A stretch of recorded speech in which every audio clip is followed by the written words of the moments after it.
నమస్తే, welcome to city news. నేను సునీత. దేశాన్ని ప్రగతి పథంలో నడిపిస్తున్న ప్రధానమంత్రి నరేంద్ర మోడీ కారణ జన్ముడని రాజ్యసభ మాజీ సభ్యులు టీజీ వెంకటేష్ అన్నారు.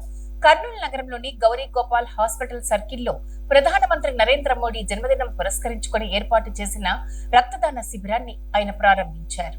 దేశ ప్రధానమంత్రి నరేంద్ర మోడీ జన్మదినాన్ని పురస్కరించుకుని నగరంలోని గౌరీగోపాల్ హాస్పిటల్ సర్కిల్ వద్ద భారతీయ జనతా పార్టీ ఆధ్వర్యంలో రక్తదాన శిబిరాన్ని నిర్వహించారు.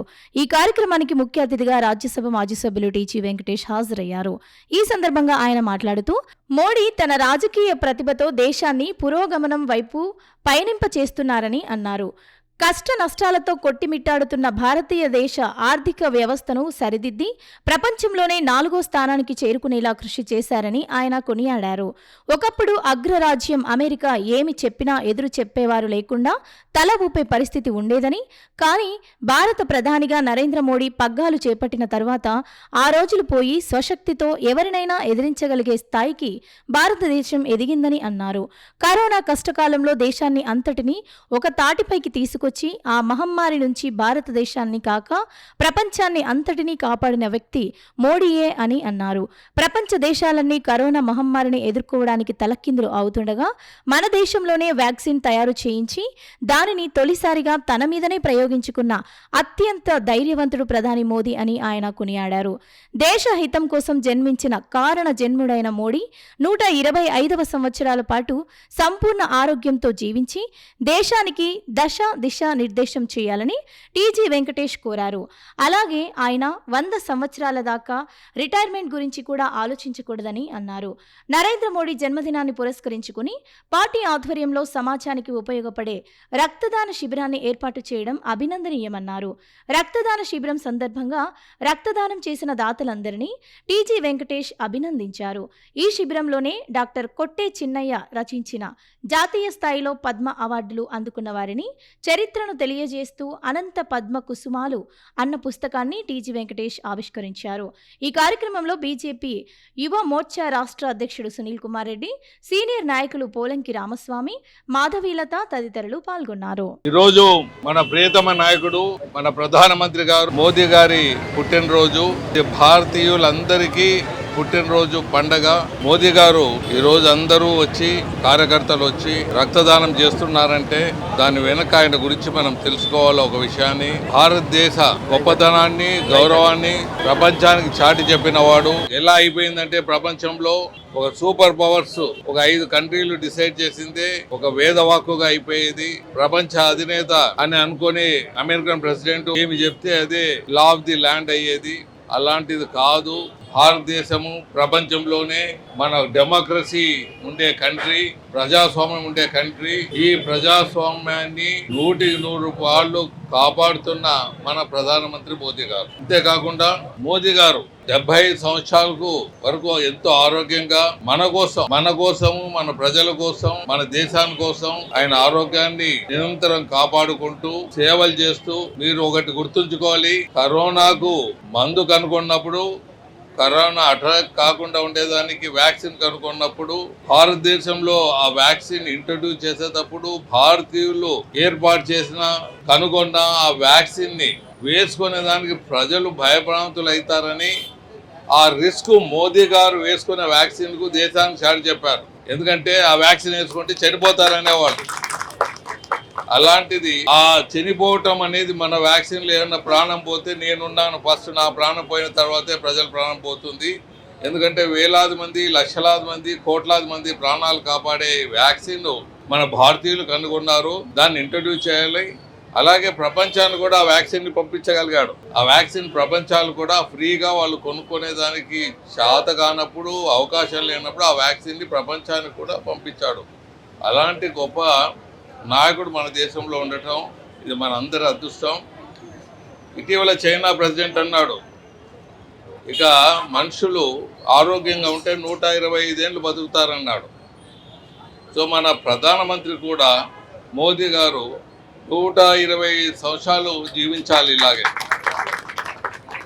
100 సంవత్సరాలు వరకు ఆయన రిటైర్మెంట్ గురించి ఆలోచించరాదు. ఆయన కోసం కాదు, దేశం కోసం. మనం చూస్తూనే ఉన్నాం. ఇటువంటి నాయకుడు మనకు ఉన్నందుకే మనం ప్రపంచంలో 3వ స్థానానికో 4వ స్థానానికో చేరగలిగాము. ఫైనాన్షియలీ మన దేశం 120 సంవత్సరాలు బతికి జీవించి మిగతా వాళ్ళని కూడా జీవించేలాగా చేసే విధానాన్ని ముందుకు పోతారని కోరుకుంటూ సెలవు తీసుకుంటాం. రాష్ట్ర మంత్రి టీజీ భరత్ కు ప్రజల్లో ఉన్న ఆదరణను చూసి ఓర్వలేకనే నగరంలోని ABC క్యాంపులో క్వార్టర్ల ఖాళీ విషయంపై రాష్ట్ర మంత్రి టీజీ భరత్ పై సాక్షి మీడియా నిరాధారమైన ఆరోపణలు చేస్తుందని టీడీపీ లీగల్ సెల్ అధ్యక్షుడు కేఈ జగదీష్ అన్నారు. ఈ మేరకు నగరంలోని జిల్లా టీడీపీ కార్యాలయంలో ఆయన మీడియాతో మాట్లాడారు. నగరంలోని జిల్లా తెలుగుదేశం పార్టీ కార్యాలయంలో జరిగిన విలేకరుల సమావేశంలో ఆ పార్టీ లీగల్ సెల్ జిల్లా అధ్యక్షుడు కేఈ జగదీష్ మాట్లాడుతూ, రాష్ట్రంలో అభివృద్ధి సంక్షేమ కార్యక్రమాల నేపథ్యంలో కూటమి ప్రభుత్వానికి మంచి పేరు వస్తున్న సందర్భంగా వైఎస్ఆర్ కాంగ్రెస్ పార్టీ నాయకులు ప్రతి జిల్లాలో మంత్రులను ఎమ్మెల్యేలను లక్ష్యంగా చేసుకుని అనవసరమైన ఆరోపణలు చేస్తున్నారని విమర్శించారు. రాష్ట్రంలో ఇప్పటికే 1,00,000 కోట్లకు పైగా అభివృద్ధి సంక్షేమ కార్యక్రమాలను కూటమి ప్రభుత్వం అందించిందని వెల్లడించారు. ఈ నేపథ్యంలో రాజకీయంగా తమ ఉనికిని కాపాడుకునేందుకు వైఎస్ఆర్ కాంగ్రెస్ పార్టీ నాయకులు మంత్రులపై అనవసరమైన ఆరోపణలు చేస్తున్నారని వివరించారు. ఇందులో భాగంగానే కర్నూలు నగరంలో ABC క్యాంపులో ఉన్న క్వార్టర్స్ ను ఖాళీ చేసే అంశంలో రాష్ట్ర మంత్రి టీజీ భరత్ ప్రమేయం ఉందంటూ అసత్య ప్రచారం చేస్తున్నారని తెలియజేశారు. దశాబ్దాలుగా రాజకీయ జీవితంలో ఉన్న టీజీ కుటుంబానికి ఇంతవరకు అవినీతి మచ్చ లేదని, అలాంటి వారిపై కబ్జా చేస్తున్నారంటూ విమర్శలు చేయడం ఎంతవరకు సబబని ప్రశ్నించారు. రాష్ట్ర మంత్రి టీజీ భరత్ కుటుంబం మొదటి నుంచి కుల మతాలకు అతీతంగా ప్రజలకు సేవలు అందించడమే కాక కోట్లాది రూపాయలను విరాళాలుగా ఇస్తున్న విషయాన్ని ఆయన గుర్తు చేశారు. ఇప్పటికైనా వైసీపీ నాయకులు ప్రవర్తన మార్చుకోకపోతే ప్రజలే బుద్ధి చెబుతారని చెప్పారు. తెలుగుదేశం పార్టీ అధికారంలోకి వచ్చిన దాదాపు ఈ సంవత్సరన్నర కాలంలోనే ఎన్ని సంక్షేమ కార్యక్రమాలు, ఎన్ని అభివృద్ధి కార్యక్రమాలు చేపట్టింది అన్నది మనకందరికీ తెలుసు. ఆ కార్యక్రమాలన్నీ కూడా ప్రజలకు చేరువైపోయాయి. దాదాపు 1,00,000 కోట్లకు పైన విలువతో కూడిన సంక్షేమ కార్యక్రమాలు ఈరోజు ప్రజలకు అందాయి. ఈ కార్యక్రమాల ద్వారా సంక్షేమ కార్యక్రమాలు అనుకోండి, అభివృద్ధి కార్యక్రమాలు అనుకోండి, తర్వాత పారిశ్రామిక అభివృద్ధి అనుకోండి, ఇరిగేషన్ అనుకోండి, ఇట్లా రకరకాల కార్యక్రమాల ద్వారా తెలుగుదేశం పార్టీకి ప్రజలలో ఇప్పుడు మంచి సానుకూల వాతావరణం ఏర్పడింది. ఇది మంచి ప్రభుత్వం అనే కాన్సెప్ట్లో ఉన్నారు. దీన్ని డైవర్ట్ చేయడానికి ఇప్పుడు ఈ వైసీపీ ప్రభుత్వం అనుకోండి, వైసీపీ నాయకులు అనుకోండి, వైసీపీ పార్టీ అనుకోండి, ప్రతి జిల్లాలో మంత్రులను ఎమ్మెల్యేలను టార్గెట్ చేస్తున్నారు. దానికి ఉదాహరణ ఇప్పుడు ABC క్యాంప్స్ క్వార్టర్స్ గురించి ఇష్యూ. ఈ ABC క్యాంప్స్ హౌసెస్ అనేవి 1953లో ఆంధ్ర రాష్ట్రం ఏర్పడినప్పుడు ఇక్కడ రాజధానిగా కర్నూలు ఉన్నప్పుడు ఆ ఎంప్లాయీస్ సౌలభ్యం కోసం ఆ రోజు 1954-55లో నిర్మించిన క్వార్టర్స్. దాదాపు 70-75 సంవత్సరాల వయసు ఆ బిల్డింగ్లకు. మనకందరికీ తెలుసు, అందరూ చూశారు ఆ క్వార్టర్స్ ఏ స్థితిలో ఉన్నాయో. దాదాపు శిథిలావస్థలో ఉన్నాయి. ఉన్న వాళ్ళు కూడా అడ్జస్ట్ చేసుకొని ఉంటున్నారు గతి లేక. చాలా మటుకు శిథిలావస్థకు చేరుకున్నాయి, నిరుపయోగంగా కూడా ఉన్నాయి చాలా కాలంగా. ఇప్పుడు ఆ నిరుపయోగంగా ఖాళీగా ఉన్న క్వార్టర్స్లో చాలామంది అనధికారికంగా వాటిలో ఆక్యుపై చేసుకొని నివసిస్తూ కొద్ది చోట్ల చట్ట వ్యతిరేకమైన సంఘ వ్యతిరేకమైన కార్యకలాపాలు కూడా జరుగుతున్నాయి అనేది అందరికీ తెలిసిన విషయం. ఇటువంటి పరిస్థితులలో ప్రభుత్వం జనరల్గా అది నిరుపయోగంగా ఉంది, వాటిని ఏ రకంగా ఉపయోగించుకోవాలనే ఉద్దేశంతో అక్కడ ఉన్న అనధికారికంగా ఉన్న వాళ్ళను ఖాళీ చేయమని ప్రభుత్వం ప్రయత్నం చేస్తూ ఉంది. ఎందుకంటే అది ఇంకో రకంగా ప్రభుత్వానికి ఉపయోగపడే స్థలం. దానిలో మంత్రి టీజీ భరత్ గారిని టార్గెట్ చేయడం, అసలు ఆ ఇష్యూ క్వార్టర్స్ను ఖాళీ చేయించే విషయంలో టీజీ భరత్ గారికి ఏ రకమైన సంబంధం ఉంది? ఈ సోషల్ మీడియాలో అనుకోండి, సాక్షి మీడియా అనుకోండి, ఆయన పైన ఆయన ఏదో కబ్జా చేయడానికి అన్నట్టు ఏదో పిచ్చి పిచ్చి రాతలు రాస్తూ టార్గెట్ చేస్తున్నారు. అసలు వాళ్ళు స్వతహాగానే కొన్ని సంవత్సరాల నుండి 1,00,000 కోట్ల రూపాయలు దాన ధర్మాల ద్వారా ప్రజలకు చేస్తూ ఉపయోగపడుతున్న వాళ్ళు సొసైటీకి. ఇన్ని సంవత్సరాల రాజకీయ జీవితంలో ఎటువంటి మచ్చలేదు వాళ్ళ ఫ్యామిలీలో. ఈ కబ్జా పలానా కబ్జా చేసినారు, పలానా ఆక్యుపై చేసుకున్నారని వాళ్ళు కానీ వాళ్ళ అనుచరులు కానీ. అలాంటిది కేవలం రాజకీయ లబ్ధి కోసం ఈరోజు టీజీ భరత్ గారిని టార్గెట్ చేసినారు. ఈ చర్యలు ఇలాగే చేస్తే చట్టపరమైన చర్యలు తీసుకొని మీరు కటకడ పైకి లోపలికి పోవాల్సి వస్తుందని ఎవరైతే ఈ సోషల్ మీడియాలో పోస్టులు పెట్టారో వాళ్ళు కానీ, ఈ ప్రింట్ ఎలక్ట్రానిక్ మీడియాలో ప్రచారం చేసినారో వాళ్ళకి కానీ హెచ్చరిస్తున్నాం. కర్నూలులో హైకోర్టు ఏర్పాటు చేయాలని నిరసన వ్యక్తం చేస్తున్న వైసీపీ అనుకూల న్యాయవాదులు ఆ పార్టీ అధికారంలో ఉన్న సమయంలో ఎందుకు డిమాండ్ చేయలేదని తెలుగుదేశం పార్టీ లీగల్ సెల్ నాయకులు కేఈ జగదీష్, దాశెట్టి శ్రీనివాసులు ప్రశ్నించారు. నగరంలోని జిల్లా తెలుగుదేశం పార్టీ కార్యాలయంలో వారు మీడియాతో మాట్లాడారు. నగరంలోని జిల్లా తెలుగుదేశం పార్టీ కార్యాలయంలో జరిగిన విలేకరుల సమావేశంలో ఆ పార్టీ లీగల్ సెల్ నాయకులు కెఈ జగదీష్, దాసట్టి శ్రీనివాసులు, ఆకెపోగు ప్రభాకర్, శ్రీనివాస భట్, నాగముని, చంద్రశేఖర్, గణేష్ తదితరులు పాల్గొన్నారు. ఈ సందర్భంగా వారు మాట్లాడుతూ కర్నూలులో హైకోర్టు బెంచ్ ఏర్పాటు చేయాలని కోరుతూ వైసీపీ అనుకూల న్యాయవాదులు నగరంలోని నిరసన కార్యక్రమాన్ని నిర్వహించడం విడ్డూరంగా ఉందని విమర్శించారు. 2014 సంవత్సరంలో తెలుగుదేశం పార్టీ అధికారంలో ఉన్నప్పుడు రాష్ట్ర ముఖ్యమంత్రిగా నారా చంద్రబాబు నాయుడు కర్నూలులో హైకోర్టు బెంచ్ ఏర్పాటు చేస్తామని హామీ ఇచ్చిన విషయాన్ని గుర్తు చేశారు. అయితే 2019 ఎన్నికల్లో తెలుగుదేశం పార్టీ ఓటమి చెందడం, రాష్ట్రంలో వైఎస్ఆర్ కాంగ్రెస్ పార్టీ అధికారంలోకి రావడం జరిగిందని వివరించారు. అప్పటి ముఖ్యమంత్రి వైఎస్ జగన్మోహన్ రెడ్డి రాష్ట్రంలో 3 రాజధానులు ఉంటాయని, కర్నూలులో న్యాయ రాజధాని ఏర్పాటు చేస్తామని చెప్పారని వివరించారు. అలాగే కర్నూలులో హైకోర్టు ఏర్పాటుతో పాటు అనుబంధ సంస్థలను ఏర్పాటు చేస్తామని చెప్పిన విషయాన్ని గుర్తు చేశారు. రాష్ట్రంలో 3 రాజధానుల అంశంపై రాజధాని రైతులు కోర్టుకు వెళ్లారని, అయితే కోర్టులో వైసీపీ ప్రభుత్వం తరపున తమకు కర్నూలులో న్యాయ రాజధాని ఏర్పాటు చేసే ఆలోచన లేదని చెప్పిన విషయాన్ని ఆయన గుర్తు చేశారు. ప్రజలకు మభ్యపెట్టినందుకు కర్నూలులో హైకోర్టు ఏర్పాటు చేస్తామని చెప్పిన ముఖ్యమంత్రి వైఎస్ జగన్మోహన్ రెడ్డి కోర్టులో మాత్రం తమకు ఆ ఉద్దేశమే లేదని చెప్పలేదా అని ప్రశ్నించారు. 2019 నుంచి 2024 సంవత్సరం వరకు వైఎస్ఆర్ కాంగ్రెస్ పార్టీ ప్రభుత్వం అధికారంలో ఉందని, ఆ సమయంలో కర్నూలులో హైకోర్టు ఏర్పాటు చేయాలని ప్రస్తుతం నిరసన చేస్తున్న న్యాయవాదులు ఎందుకు కోరలేదని ప్రశ్నించారు. తాము వైసీపీ ప్రభుత్వం అధికారంలో ఉన్న సమయంలో తెలుగుదేశం పార్టీ లీగల్ సెల్ తరపున కర్నూలులో హైకోర్టు ఏర్పాటు అంశంపై ఆందోళన కార్యక్రమాలు నిర్వహించామని చెప్పారు. ప్రస్తుతం రాష్ట్రంలో కర్నూలులో హైకోర్టు బెంచ్ ఏర్పాటు చేసేందుకు రాష్ట్ర ముఖ్యమంత్రి నారా చంద్రబాబు నాయుడు, రాష్ట్ర మంత్రి నారా లోకేష్ సిద్ధంగా ఉన్నారని, మరి వైసీపీ అనుకూల న్యాయవాదులు ఈ సమయంలో ఎందుకు ఆందోళన చేస్తున్నారని ప్రశ్నించారు. దీని వెనుక వైసీపీ నాయకుల ప్రమేయం ఉందని, ఇప్పటికైనా హైకోర్టు ఏర్పాటుతో నిరసన చేస్తున్న న్యాయవాదులు అది మానుకుని తమతో కలిసి రావాలని సూచించారు. తెలుగుదేశం పార్టీ లీగల్ సెల్ ఆధ్వర్యంలో నిర్వహిస్తున్న ఈ ప్రెస్ మీట్ ప్రధాన ఉద్దేశం, నిన్న కొద్దిమంది వైసీపీ అడ్వకేట్స్ అనుకోండి, లేదా వైసీపీ సానుభూతి పరులైన అడ్వకేట్స్ అనుకోండి, కోర్టు దగ్గర, తర్వాత కలెక్టర్ ఆఫీస్ దగ్గర కర్నూలులో హైకోర్టు ఏర్పాటు చేయాలనే డిమాండ్తో అజిటేషన్ చేయడం జరిగింది. దీనికి సమాధానంగా మేము టీడీపీ లీగల్ సెల్ తరఫున చెప్పబోయేది ఏమంటే, అలాగే ఈ రాయలసీమ ప్రాంతంలో ప్రత్యేకంగా కర్నూలులో హైకోర్టు కానీ హైకోర్టు బెంచ్ కానీ అనే ఒక నినాదం ఎప్పటి నుండో ఉంది అనే విషయాన్ని గ్రహించిన ముఖ్యమంత్రి చంద్రబాబు నాయుడు గారు అప్పట్లోనే కర్నూలులో హైకోర్టు బెంచ్ ఏర్పాటు చేస్తామని అప్పటి అసెంబ్లీలోనే ప్రకటించడం జరిగింది. 2019-24 మధ్యకాలంలో ఉన్న వైఎస్ జగన్మోహన్ రెడ్డి వేసిన కౌంటర్ ఏమంటే, మాకు 3 రాజధానులు పెట్టే ఉద్దేశం లేదు, అమరావతి రాజధాని అని మళ్ళీ అక్కడ అబద్ధం చెప్పి తర్వాత సుప్రీంకోర్టులో కూడా ఇలా కౌంటర్ ఫైల్ చేసి మరి దానిపైనే అప్పీల్ వేసిన ఘనత మళ్ళీ ఆ పార్టీకే దక్కింది. 3 రాజధానులు లేవు, ఒకటే రాజధాని అంటూనే మళ్ళీ ఆ కేసులో వచ్చిన జడ్జిమెంట్ పైన మళ్ళీ అప్పీల్ పోతూ అక్కడ కూడా మళ్ళీ కర్నూలులో రాజధాని హైకోర్టు పెట్టే ఉద్దేశం ఉందా అని అడిగితే అది ముగిసిపోయిన అధ్యాయము అని చెప్పి వీళ్ళ న్యాయవాది చెప్పిన సందర్భం. మీ వైసీపీ అధినాయకత్వం ఆడిస్తున్న డ్రామాలో భాగంగా మీరు ఈ నాటకాలు ఆడుతున్నారు.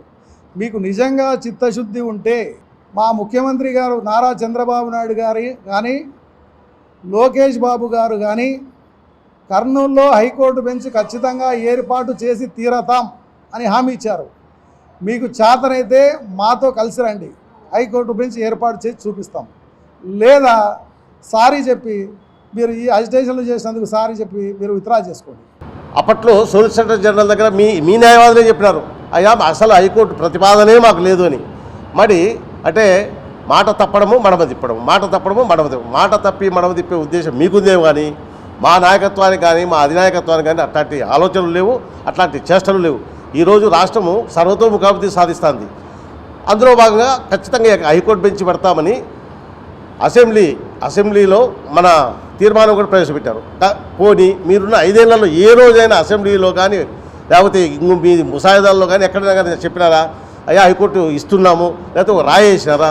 ఇక్కడ పెద్ద గర్జన పెట్టి సింహగర్జన చేసి మొత్తం 10 కిలోమీటర్లు కనబడేటట్టు మేము న్యాయరాజధాని నిర్మిస్తున్నామని కనీసం ఇటకేసినారా మీరు? ఏం వేయకపోగా ఈరోజు మళ్ళీ అవాకులు చవాకులు వెళ్తున్నారు. మాకు హైకోర్టు కావాలంటే ఏదో ఇస్తున్నారు. దయచేసి ఈరోజు మా ప్రభుత్వం ఏదైతే చేస్తుందో దాన్ని ఒకసారి గమనించండి. రాష్ట్రం గతంలో ఏ విధంగా ఉంది, ఈరోజు ఏ విధంగా అభివృద్ధి చెందుతుంది ఆలోచించుకోండి విజ్ఞప్తి చేస్తున్నాను. నిన్నగాక మన సజ్జల ఆయన ఒక మాట చెప్తా ఉన్నాడు. అంటే ఆయన చెప్పిన 3 రాజధానులు వెళ్ళిపోయింది, ఇంకా దాన్ని చీగొట్టినారు, ప్రజలు 11కు మరి ఇచ్చినారు, మనమంతా చూసాం. ఆయన మళ్ళీ చెప్తా ఉన్నాడు ఇప్పుడు. అంటే ఆయన చెప్తే ఇంకా జగన్మోహన్ రెడ్డి చెప్పినట్టునే మేము మళ్ళీ అమరావతి రాజధాని పెట్టుకొని మేము మళ్ళీ పరిపాలన చేస్తాం రేపని. వాళ్ళు వచ్చేది లేదు, సచ్చేది లేదు. కాబట్టి ఇవన్నీ కూడా ప్రజలు గమనిస్తున్నారు. మీరు చేసినటువంటి ఆకృత్యాలు ఈరోజు ఇచ్చారు కాబట్టి 11కు పరిపాలన చేశారు. మళ్ళీ ఈరోజు వచ్చి మాకు హైకోర్టు కావాలా, ఇంకోటి కావాలా అనడము మరి ఇక్కడ ఉన్నటువంటి న్యాయవాద మిత్రులకు ఎవరైతే నిన్న ఎడ్యుకేషన్ చేశారో మీరు మాకు సహకరించండి. మేము చేస్తున్నటువంటి కార్యక్రమం ఏదైతే ఉన్నదో హైకోర్టు బెంచ్ అనేటువంటిది ఖచ్చితంగా తీసుకొని వస్తామో దాంట్లో నో డౌట్. కాబట్టి దాన్ని చేయడానికి మేము చిత్తశుద్ధితో ఉన్నాం. కాబట్టి భవిష్యత్తులో దాన్ని త్వరలో కూడా ఇక్కడ చేయడానికి కూడా ఏర్పాట్లు అన్నీ జరుగుతూ ఉన్నాయి. కాబట్టి ఇటువంటి మరి ఏవైతే మీరు ఉద్యమాలు చేస్తూ ఉన్నారో ప్రజలు గమనిస్తున్నారు. ముఖ్యంగా న్యాయవాదులు కూడా దాన్ని మరి ఎవరు కూడా హర్షించారని కూడా మీ ద్వారా తెలియజేస్తా ఉన్నాం. వైసీపీకి సంబంధించినటువంటి కొంతమంది న్యాయవాదులు మిగతా వారిని స్తబ్దత ఉన్న వాళ్ళని లేపి వాళ్ళ ద్వారా ఉద్యమం చేయాలని చెప్పేసి కృత్రిమ ఉద్యమంలాగా తయారు చేశారు. గతంలో వైసీపీ ప్రభుత్వంలో 19 నుంచి 24 వరకు ఆంధ్రప్రదేశ్ ఇక్కడే రాజధాని పెడతామని చెప్పేసి అసెంబ్లీలో బిల్లు పెట్టి రిటర్న్ తీసుకొని అదేవిధంగా సుప్రీంకోర్టులో దాని కూడా వాళ్ళ తరపునటువంటి అడ్వకేట్ మేము 3 రాజధానులు పెట్టాము, మాకు ఒకటే రాజధాని చెప్పేసి విత్డ్రా చేసుకున్నారు. అవన్నీ తెలిసి మా యువ నాయకుడు లోకేష్ బాబు యుగలం పాదయాత్రలో కర్నూలుకి వచ్చినప్పుడు జిల్లా కోర్టు నందు అందరికీ న్యాయవాదులందరికీ కలిసి సంఘీభావం తెలియజేసినారు. వాళ్ళకు ఖచ్చితంగా నేను హైకోర్టు బెంచి కర్నూలులో పెడుతున్నామని చెప్పడం జరిగింది. అదేవిధంగా గౌరవ ముఖ్యమంత్రి వర్యులు నారా చంద్రబాబు నాయుడు గారు కూడా కర్నూలు హైకోర్టు బెంచ్కి మా ప్రభుత్వం కట్టుబడి ఉంది, ఖచ్చితంగా ఇది నెరవేరుస్తామని చెప్పడం జరిగింది. ఆ విధంగానే అది త్వరలోనే కర్నూలులో హైకోర్టు బెంచ్ ఏర్పాటు చేయబడుతుంది. మీరు అందరూ ప్రాక్టీస్ చేసుకోవచ్చు. ఇటువంటి చిన్న చిన్న తప్పులనుకో లేకపోతే ఉద్యమాలనుకో అవన్నీ మీరు మానుకోవాలని చెప్పేసి మీ పత్రికా మీడియా ముఖంగా తెలియజేస్తున్నాం. నిన్ననే చెప్పాను నేను వాళ్ళకు, మీకు ఇది అయిపోయిన అధ్యయనము, మీరు ఇవన్నీ చేయొద్దని నిన్న కూడా చెప్పా. వాళ్ళ నుంచి ఎలాంటి రెస్పాన్స్ లేదు, వాళ్ళకందరికి చెప్పాను నేను. ఇది అండర్ గోయింగ్ ప్రాసెస్ భారత ప్రభుత్వంలో జరుగుతుంది. మా యువ నాయకుడు లోకేష్ బాబు గారు కేంద్ర మంత్రి వర్యులను కలిసి కర్నూలుకి మేము హైకోర్టు బెంచ్ హామీ ఇచ్చినాం. అది ఖచ్చితంగా మా ప్రభుత్వ బాధ్యత, మేము నెరవేరుస్తాం, మాకు త్వరగా ఫైల్ మూవ్ చేయండి అని చెప్పడం జరిగినది. ప్రాణదానంతో సమానమైన రక్తదానం చేసేందుకు ప్రతి ఒక్కరూ ముందుకు రావాలని Akash hospital managing director doctor Srihari అన్నారు. దేశ ప్రధాని నరేంద్ర మోడీ పుట్టినరోజును పురస్కరించుకుని రక్తదాన శిబిరాన్ని నిర్వహించారు. దేశ ప్రధానమంత్రి నరేంద్ర మోడీ పుట్టినరోజును పురస్కరించుకుని నగరంలోని ఆకాష్ హాస్పిటల్లో స్వస్థ నారీ శశాంక్ పరివార్ అభియాన్ రక్తదాన శిబిరాన్ని నిర్వహించారు. ఈ సందర్భంగా ఆసుపత్రి సిబ్బంది రక్తదానాన్ని చేశారు. అనంతరం Akash hospital managing director doctor Srihari మాట్లాడుతూ ప్రధానమంత్రి నరేంద్ర మోడీ పుట్టినరోజును పురస్కరించుకుని రక్తదాన శిబిరాన్ని ఏర్పాటు చేసినట్లు తెలియజేశారు. మన దేశాన్ని ప్రపంచంలోనే అగ్రగామి దేశంగా తీర్చిదిద్దుతున్న ప్రధానమంత్రి నరేంద్ర మోడీని ప్రపంచంలోని అన్ని దేశాలు ఆదర్శంగా తీసుకుంటున్నాయని చెప్పారు. ఆయన పుట్టినరోజు సందర్భంగా సామాజిక సేవా కార్యక్రమాలు నిర్వహించడం అభినందనీయమని చెప్పారు. రక్తదానంపై ఉన్న అపోహలను తొలగించుకుని ప్రతి ఒక్కరూ రక్తదానం చేసేందుకు ముందుకు రావాలని సూచించారు. సరైన సమయంలో రక్తం అందక ఎంతో మంది ప్రాణాలు కోల్పోతున్నారని, అలాంటి వారికి రక్తదానం చేస్తే ప్రాణదానం చేసినట్లు అని అన్నారు. ఈ రోజు మన గౌరవనీయులైనటువంటి ప్రధానమంత్రి శ్రీ నరేంద్ర మోడీ గారి జన్మదినం సందర్భంగా స్వస్థ నారీ సశక్త పరివార్ అభియాన్ అనే ప్రోగ్రాం కింద మనం మన హాస్పిటల్లో రక్తదాన శిబిరం నిర్వహించడం జరిగింది.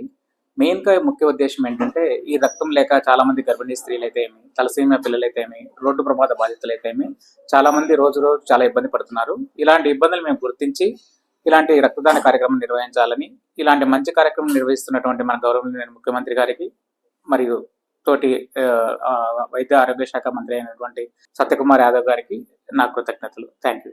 విద్యార్థులు చదువుతో పాటు క్రీడల్లో రాణిస్తే ఉజ్వల భవిష్యత్తు ఉంటుందని జిల్లా ఒలింపిక్ సంఘం అధ్యక్షుడు బొల్లవరం రామాంజనేయులు అన్నారు. కర్నూలు నగరంలోని శ్రీనగర్ కాలనీలో ఉన్న శ్రీ చైతన్య పాఠశాలలో ఏర్పాటు చేసిన క్రీడా దినోత్సవ వేడుకల్లో ఆయన పాల్గొన్నారు. నగరంలోని శ్రీనగర్ కాలనీలో ఉన్న శ్రీ చైతన్య స్కూలులో జరిగిన క్రీడా దినోత్సవ వేడుకల్లో జిల్లా ఒలింపిక్ అసోసియేషన్ అధ్యక్షులు బొల్లవరం రామాంజనేయులు ముఖ్య అతిథిగా పాల్గొని మాట్లాడారు. క్రీడల్లో స్పోర్ట్స్ కోటా కింద ప్రభుత్వం 3% రిజర్వేషన్ క్రీడాకారులకు కేటాయించడం అభినందనీయమన్నారు. ఇటువంటి స్పోర్ట్స్ కోటాను అందుకునేందుకు విద్యార్థులు చిన్నతనం నుండే క్రీడా సాధన చేసి విద్యా ఉద్యోగ అవకాశాలను పొందేందుకు ప్రయత్నించాలని ఆయన విద్యార్థులను కోరారు. కార్పొరేట్ స్కూల్లో క్రీడా మైదానాలు తక్కువగా ఉంటాయని, తక్కువ దానిలో ఇష్టంతో సాధన చేసి ముందుకు పోవాల్సిన అవసరం ఉందన్నారు. అనంతరం క్రీడా విజేతలకు ప్రతిభా సర్టిఫికెట్లను అందజేసి ఆయన అభినందించారు. ఈ సందర్భంగా ఏర్పాటు చేసిన కార్యక్రమంలో స్కూల్ ప్రిన్సిపల్ సుహాసిని, ప్రాంతీయ పర్యవేక్షకులు రామాంజనేయులు, కోఆర్డినేటర్ నాగేశ్వరరావు, విద్యా సంస్థ డీన్ క్యూన్షన్తో పాటు పీఈటీ డేవిడ్ తదితరులు పాల్గొన్నారు. అంతకుముందు విద్యార్థులు చేసిన క్రీడా విన్యాసాలు పలువురిని ఆకట్టుకున్నాయి. కేంద్ర ప్రభుత్వం దానికి ధ్యాన్ చంద్ హాకీ లెజెండ్ అని పేరు పెట్టడంతో కేంద్ర ప్రభుత్వం ఆయన ఆటను చూసి ఆయన బర్త్డే ఆగస్టు 29 కాబట్టి 29న నేషనల్ స్పోర్ట్స్ డేని ప్రకటించినారు. మరి మీరు ఇప్పుడు కూడా సెప్టెంబర్ కాబట్టి నెల రోజుల పాటు మీరు వివిధ రకాల క్రీడల్లో పాల్గొని మీరు కార్పొరేట్ స్కూలు ఒక చిన్న స్కూల్ అయినప్పటికీ ఉన్న స్థలంలో మీకు కాంపిటీషన్స్ పెట్టి ఎంకరేజ్ చేస్తున్న శ్రీ చైతన్య స్కూల్ వారికి ప్రత్యేకంగా అభినందనలు కృతజ్ఞతలు తెలియజేస్తున్నా. ఎందుకంటే మీకు చదువు ఎంత ముఖ్యమో క్రీడలు కూడా అంతే ముఖ్యమని నేను ఈ సందర్భంగా గుర్తు చేస్తున్నా. ఆరోగ్యం అంటే ఎలాగొస్తుందంటే స్టెప్ అవుట్ అండ్ ప్లే. మీరు ఎప్పుడైతే పరిగెత్తి ఆడతారో, మీరు పరిగెత్తి ఆడినప్పుడు బ్లడ్ సర్క్యులేషన్ ఫాస్ట్గా ఉంటుంది, రెస్పిరేటరీ సిస్టమ్ బాగుంటుంది, మీ ఐక్యూ కూడా బాగా డెవలప్ అవుతుంది. అప్పుడే మీరు బాగా చదువుకోగలుగుతారు. అందుకోసం ప్రతి స్కూల్లో కనీసం 1 గంట బిఫోర్ స్కూల్ కానీ ఆఫ్టర్ స్కూల్ కానీ మీరు ఆడగలిగితే అందులో వచ్చేటువంటి అవకాశాలు చాలా ఎక్కువ ఉంటుంది. మన ప్రభుత్వం హారిజంటల్ రిజర్వేషన్ అని 3% రిజర్వేషన్ ఇచ్చినారు. దానికి ఎంసెట్కి వస్తుంది, నీట్కి వస్తుంది. తర్వాత విద్యా ఉద్యోగాలకు సంబంధించినటువంటి అవకాశాలను కూడా వినియోగించుకోవచ్చు. ఎందుకంటే చదువుతో పాటు దాన్ని వినియోగించుకునే వాళ్ళు చాలామంది ఎంబీబీఎస్ ఇంజనీర్లు, పోలీస్ డిపార్ట్మెంట్లో అయిన వాళ్ళు ఉన్నారు. మీకు కూడా ఒక 100 మందిలో ఒకరికైనా అవకాశాలు వచ్చాయి. ఏమీ రాకపోయినా ఆరోగ్యం కోసం ఆటలు అనేది చాలా అవసరం. కాబట్టి అటువంటి ఆటలు ఆడిపించడానికి శ్రీ చైతన్య స్కూల్ ముందుకు వచ్చి మీకు ఒక స్పోర్ట్స్ డే పెట్టినందుకు చాలా సంతోషం. దీనికి సహకరిస్తున్న హెడ్స్కి అందరికీ, ఇక్కడ వేదిక మీద ఉన్న వాళ్ళకి అందరికీ కూడా హృదయపూర్వకంగా నమస్కారాలు తెలియజేస్తూ సెలవు తీసుకుంటాను. Thank you. నగరంలోని కర్నూలు కన్వెన్షన్ సెంటర్ లో దాదాపు 1000 మంది క్రీడాకారులతో జాతీయ స్థాయి కరాటే పోటీలు నిర్వహించిన WKF అండ్ AKF జగదీష్ ను రాజ్యసభ మాజీ సభ్యులు టీజీ వెంకటేష్ అభినందించారు. తమకు సహకరించిన రాజ్యసభ మాజీ సభ్యులు టీజీ వెంకటేష్ కు జగదీష్ ప్రత్యేకమైన ధన్యవాదాలు తెలియజేశారు. నగరంలోని తన కార్యాలయంలో జరిగిన కార్యక్రమంలో కర్నూలు కన్వెన్షన్ సెంటర్లో దాదాపు 1000 మందికి క్రీడాకారులతో జాతీయ స్థాయి కరాటే పోటీలను నిర్వహించిన WKF అండ్ AKFG జడ్జి జగదీష్ను రాజ్యసభ మాజీ సభ్యులు టీజీ వెంకటేష్ అభినందించారు. అలాగే తమకు సంపూర్ణ సహకారం అందిస్తున్న రాజ్యసభ మాజీ సభ్యులు టీజీ వెంకటేష్కు రాష్ట్ర మంత్రి టీజీ భరత్లకు జగదీష్ కృతజ్ఞతలు తెలిపారు. వారి సహకారంతోనే దాదాపు 12 రాష్ట్రాల నుంచి వచ్చిన 1000 మంది క్రీడాకారులతో జాతీయ స్థాయి కరాటే పోటీలను విజయవంతంగా నిర్వహించగలిగామని ఆయన తెలిపారు. ఈ పోటీలలో నగరానికి చెందిన 35 మంది క్రీడాకారులు ఘన విజయం సాధించి పథకాలను సాధించారని చెప్పారు. భవిష్యత్తులో తమ క్రీడాకారులు మరిన్ని విజయాలు సాధిస్తారని వివరించారు. కర్నూలు నగరంలో అంతర్జాతీయ డాన్స్ పోటీలు నిర్వహించడం అభినందనీయమని రాజ్యసభ మాజీ సభ్యులు టీజీ వెంకటేష్ అన్నారు. ఈ మేరకు డాన్స్ పోటీలకు సంబంధించిన ప్రచార పోస్టర్ను ఆయన ఆవిష్కరించారు. నగరంలోని సుంకేసుల రహదారిలో ఉన్న SLN గార్డెన్స్లో అక్టోబర్ 12వ తేదీ జరగనున్న ఇంటర్నేషనల్ డాన్స్ కాంపిటీషన్స్కు సంబంధించిన ప్రచార పోస్టర్ను రాజ్యసభ మాజీ సభ్యులు టీజీ వెంకటేష్ ఆవిష్కరించారు.